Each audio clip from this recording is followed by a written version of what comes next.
I'm Morgan, and since I am now finally done reading Grace Harlowe's junior year at high school, I decided I'm going to go ahead and do like a my thoughts on the book video.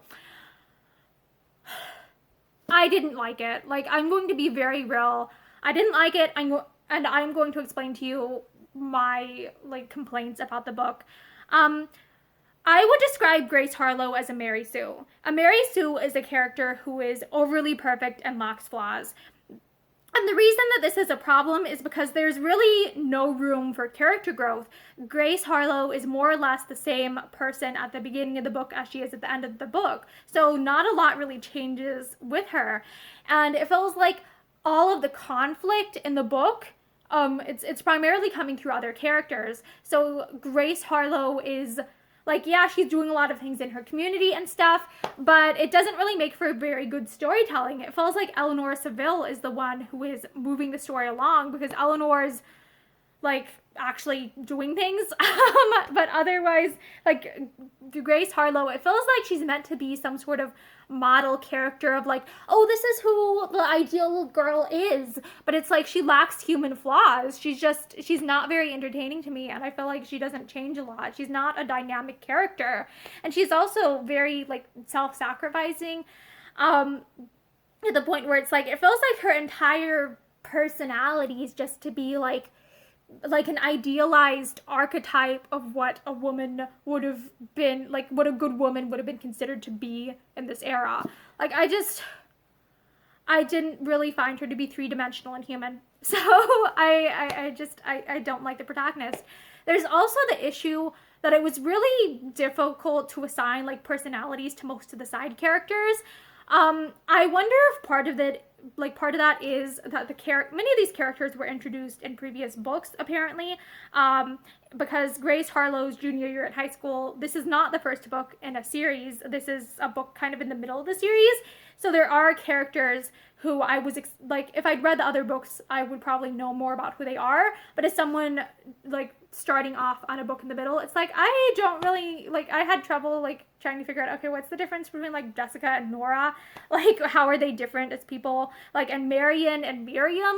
Like, it was difficult keeping track, like, okay, who's who, and, like, I don't think I even really tried to do different voices for them, because it's like, okay, I don't really have anything to go off of to create, like, different voices for them and stuff. It's hard to give them personality when it's like, I don't really remember which one does what. We only know very little details about them. And I also felt like the book jumped around a lot. Like, there would be a point where we're talking about, like, I don't know, some walk and like with the boys, and then you jump around to something else. And it's like, there isn't a lot of continuity. It feels like the book probably should have been longer to have more like smoothness between the chapters. Like, it felt like it jumped around a lot, is how I describe it. And I felt like the end was like very rushed. Like, I don't know, we went from like Eleanor being mad at them to, okay, now we have the play. Like, we jumped ahead quite, like, it feels like it jumped ahead quite a few months, and then it jumps to the end, and then it's like right at the end, Grace goes and stops a robbery, but I'm like, how does this tie into the rest of her story? Like, I don't really know. It just felt like, why is this just randomly added at the end? Like, is it because the author thought that children would find this entertaining? Like, and I'm still, like, I'm not 100% sure what the target audience for this book is, because it is, like, it's called, like, Grace Harlowe's junior year at high school. So on one hand, I'm thinking, oh, this is probably geared, like, this was probably originally geared towards high school students. But at the same time, it's like, the language doesn't feel as advanced as I'd expect for like high school students. So I'm wondering if it was actually younger girls who were mostly reading this originally. But me, as someone in the 21st century, I'm mostly gearing this towards people who are interested in like anthropology and the history of literature. So my audience is probably like adults. But it's like, I felt like the writing was not that advanced. Like, how do I put this? It felt like it wasn't as how do I put this? It didn't feel like a very mature writing style.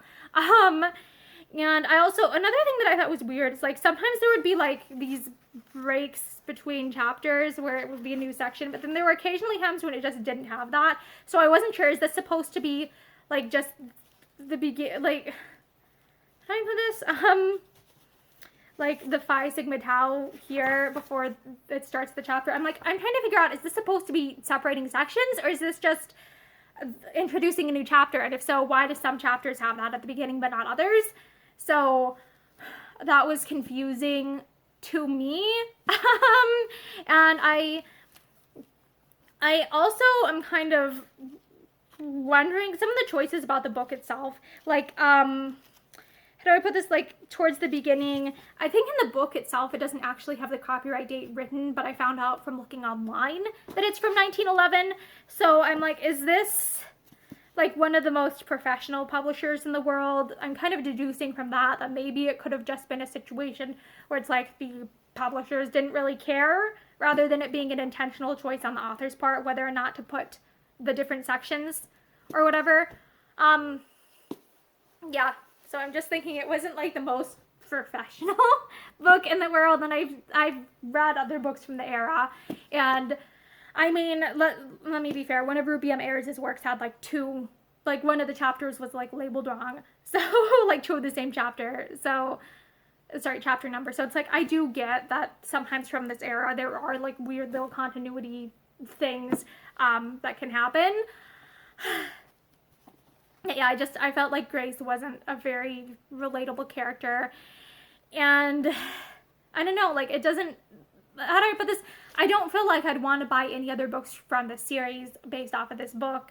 And the really sad thing is that like one of the most interesting characters in this is probably the antagonist, Eleanor, just because the protagonist is so boring. And it's like, I'd like to know more about Anne, because it seems like she was an actor or something in her past life.